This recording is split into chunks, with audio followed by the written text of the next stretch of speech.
Жасөспірімдердің расында нені қалайтыны туралы ойланып көрдіңіз бе? Біз білеміз деп ойлаймыз. Оларға iPhone немесе тағы сол сияқты нәрселер керек.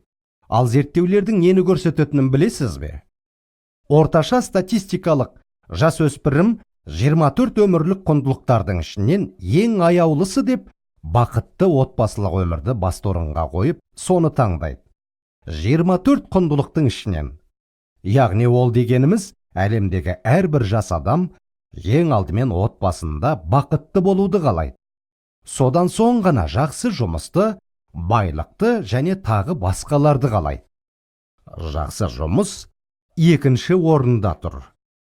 1000 жасөспірімнің ішінен олардың нені армандайтынын білу мақсатында жүргізілген сауалнаманың қорытындысы міне мынадай. Сонымен, олардың 91%-ы бақытты отбасын армандаймыз деп жауап берді.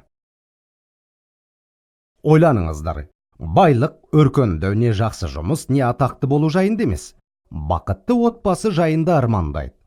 37%-ның арманы байлық болғанымен, бәрібір бақытты отбасылық өмір бірінші орынға шықты.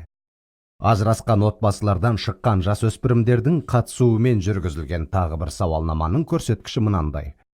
Жасөспірімдердің 70%-ы ажырасу процедурасының тым оңайлатылған деп сенеді. Және олардың ата-аналары өз отбасын сақтап қалу үшін жеткілікті әрекет еткен жоқ деп санайды. Жас адамдар әке-шешесімен тығыз қарым-қатынаста болуды қалайды. Мүмкін өз баламыз үшін жасай алатын ең маңызды нәрсеміз олармен сенімді қарым-қатынас орнату шығар. Көптеген жылдардың ішінде мен бір нәрсені мықтап меңгердім. Жастар 40 рет ғашық болғаннан гөрі 40 жыл сүйіспеншілікте өмір сүруді таңдайды. Сонымен өз өміріңізде қарым-қатынас құруда мәсіхке еліктейсіз деген үміттемін. Әсіресе өзіңізді қоршаған жастар арасында.